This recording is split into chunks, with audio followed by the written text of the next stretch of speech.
दोस्तों, ये सूरज जो आप अपने सरों पर देखते हैं, इसकी गर्माइश से कभी भी निराश मत होइएगा।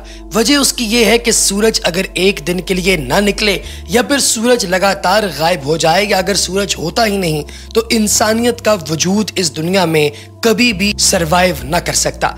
दोस्तों, हम में से बहुत से लोग ऐसे भी हैं जो साइंस को समझकर पढ़ते हैं, लेकिन कभी कभी तजस्सुस इस कदर बढ़ जाता है कि ऐसे सवालात करते हैं जो बज़ाहिर तो बेमानी लगते हैं, लेकिन इनके पीछे छुपी साइंस का इल्म हर मुतजस्सिस शख्स को होना चाहिए। एक बहुत ही मशहूर सवाल है कि सूरज जो इतना बड़ा है, यानी जमीन से 1.3 मिलियन टाइम्स बड़ा, अगर ये जमीन के साइज का हो जाए या फिर ये इससे छोटा हो जाए तो क्या होगा। दोस्तों, इसके लिए सबसे पहले ये जानना बहुत जरूरी है कि सूरज बुनियादी तौर पे सितारों की सबसे छोटी कैटेगरी यानी येलो ड्वार्फ के अंदर आता है। अगर ये इससे भी छोटा हो जाए तो ये एक ऐसी कैटेगरी में आएगा जिसका नाम रेड ड्वार्फ होगा, जिसमें सूरज की तपिश तो बढ़ जाएगी लेकिन इसकी अल्ट्रा वायलेट रेडिएशंस काफी हद तक कम हो जाएंगी, जिनकी वजह से जमीन पर जिंदगी का इम्कान बहुत हद तक कम हो जाएगा। इसके बाद अगर इसे और मजीद छोटा कर दिया गया तो ये ड्वार्फ्स की सबसे छोटी कैटेगरी में आ जाएगा, जिसमें इसके अंदर बिल्कुल भी रेडिएशंस बाकी नहीं बचेंगी और जमीन पर मौजूद तमाम पानी बर्फ बन जाएगा। लेकिन दोस्तों, ये भी कहा जाता है कि सूरज और चांद इस वक्त अपनी जिस लोकेशंस पर मौजूद हैं वो आइडियल है। अगर सूरज थोड़ा सा पीछे चला जाए या फिर थोड़ा सा ज्यादा ठंडा हो जाए तो दोस्तों, जमीन पर मौजूद पानी की जितनी झीलें हैं, जितने समंदर हैं, सब कुछ बर्फ बन जाएगा, बिल्कुल ऐसे जैसे मरीख पर है। और अगर सूरज ज्यादा तपिश का शिकार हो गया तो फिर दोस्तों पूरी दुनिया का पानी इवेपोरेट यानी बुखारात बनकर उड़ जाएगा, जैसा कि मरकरी पर है, और दुनिया बाकी नहीं बचेगी। दोस्तों, अगर अचानक सूरज गायब हो जाए तो तब भी जमीनी बाशिंदों को इसकी खबर तक न होगी और इसकी रोशनी उन तक आती रहेगी। ये रोशनी महज 8 मिनट तक बरकरार रहेगी। हम जानते हैं कि खला में रोशनी तकरीबन 3 लाख किलोमीटर फी सेकंड होती है और जमीन से सूरज तक का दरमियानी फासला लगभग 1.5 करोड़ किलोमीटर है।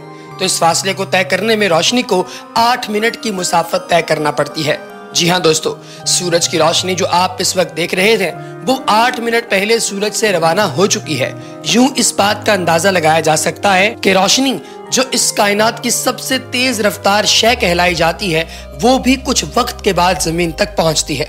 बहुत से लोगों का यह ख्याल है कि अगर जमीन सूरज की कशिश की वजह से उसके गिर्द महवर है तो जैसे ही सूरज गायब हो जाएगा उसी वक्त जमीन भी अपने मदार से हटकर एक सीधे रास्ते पर चलने लग जाएगी, लेकिन ऐसा हरगिज नहीं है।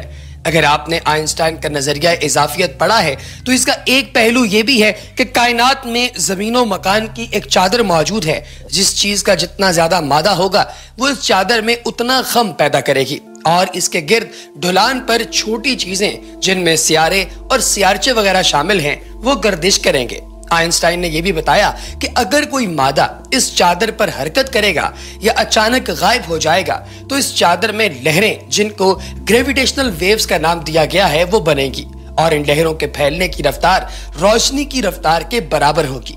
इसका मतलब यह है कि सूरज के गायब होने के 8 मिनट बाद हमें इसके गायब होने का इल्म होगा। साथ ही साथ 8 मिनट बाद ही जमानो मकान की चादर में गम खत्म होगा और उस वक्त जमीन अपने मदार से हटकर सीधे रास्ते पर रवा हो जाएगी। सूरज के गायब होने के बाद दुनिया में दिन का वजूद सिरे से ही खत्म हो जाएगा और निजाम शमसी के तमाम सैयारे अंधेरों में डूब जाएंगे। सूरज जमीन पर रोशनी का वाहिद मंबा है और इसके गायब होने के बाद पूरे सैयारे पर अंधेरों के साथ साथ शदीद ठंड भी अपने डेरे जमा लेगी।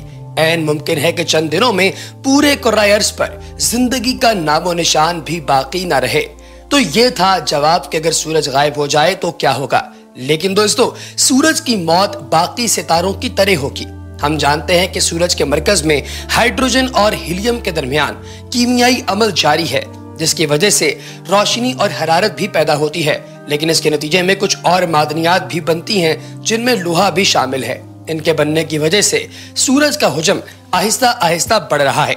और दोस्तों, अगर ऐसा कभी हो जाए कि सूरज की तपिश कम हो जाए, रोशनी कम हो जाए या कोई भी ऐसी चीज हो जाए तो दोस्तों यकीन जानिए कि फिर इंसान के लिए इस दुनिया पर जिंदा रहना बिल्कुल भी मुमकिन नहीं होगा।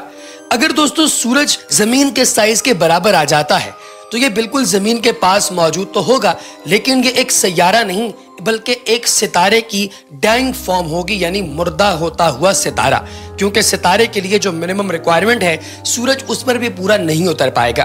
दोस्तों, ये बुनियादी तौर पर रोशनी का वो गोला होता है जिसके अंदर लगातार कीमियाई तामुल हो रहे होते हैं, और अगर ऐसा कभी हो भी गया तो फिर जमीन की गर्दिश जो है वो एक पॉइंट पर अपने गिर्द घूमना रुक जाएगी, और जिस पॉइंट पर सूरज जमीन को फेस कर रहा है वो पॉइंट शदीद गर्म हो जाएगा और जमीन की दूसरी साइड शदीद ठंडी हो जाएगी। इसका मतलब ये हुआ कि एक तरफ तो पूरी जमीन जल गई और दूसरी जानिब पूरी जमीन ठंडी बर्फ हो गई। इस दौरान में कोई एक इंसान भी इस दुनिया में बाकी नहीं बच पाएगा, बल्कि यूं कहिए कि कोई एक लिविंग ऑर्गेनिज्म भी दुनिया में जिंदा नहीं रह पाएगा। साइंसदानों के मुताबिक आज से तकरीबन 5 अरब साल बाद सूरज का हुजम इतना बढ़ जाएगा कि ये निजाम शमसी के पहले 2 सैयारों यानी अतारत और ज़हरा को तो अपने अंदर निगल ही लेगा, ताहम जमीन भी सूरज में जम हो जाएगी। सूरज इस हालत में इंतहाई लाल द्यो की तरह होगा। इसी वजह से इसे फल्कियाती इस्तिलाह में रेड जायंट कहते हैं। इस हालत में पहुंचने के बाद सूरज मजीद बड़ा नहीं होगा, जबकि बाकी सितारों की तरह फट जाएगा और सिर्फ इसका मरकज जो इस वक्त इसके अपने हुजम से कदरे छोटा है वो बाकी रह जाएगा। चूंकि वो छोटा और सफेद रोशन सितारा होगा, इसलिए इसे सफेद बोना सितारा या व्हाइट ड्वार्फ का नाम दिया जाता है। सूरज के फटने के बाद खला में बिखरा हुआ मादा बिल्कुल उसी तरह लगेगा जैसे आज हम आसमान में नेब्यूला को देखते हैं, जिनमें सबसे मशहूर ओरियन नेब्यूला है। इसके बाद ये मादा ज़िया नहीं होगा, बल्कि इससे और बहुत से सितारे वजूद में आएंगे। सूरज की मौत के वक्त और इसके बाद यकीनन जमीन का वजूद होगा, और ना ही जमीन पर बसने वाले लोगों का कोई पता होगा। हो सकता है कि तब तक हम इंसान कायनात के किसी और सितारे के गिर्द किसी जमीन की खोज कर लें और वहां पर मुंतकिल हो जाएं, क्योंकि इसके बगैर कोई भी दूसरी चीज मुमकिन नहीं होगी। दोस्तों, इस वक्त सूरज के अंदर मौजूद जो शुआएं हैं ये लाखों गुना छोटी दिखाई देती हैं हमारे सबसे एडवांस टेलीस्कोप के जरिए। बज़ाहिर छोटी समझी जाने वाली ये शुआएं सूरज के गिर्द मौजूद इस गर्म माहौल के जिम्मेदार हैं, जो कि इस वक्त इतना गर्म है कि वहां पर अगर लाइट भी जाती है तो खत्म हो जाती है। दोस्तों, डेविड ब्रेजमर कहते हैं कि शुआओं का किरदार जो भी हो, इनका साइज बहुत छोटा है।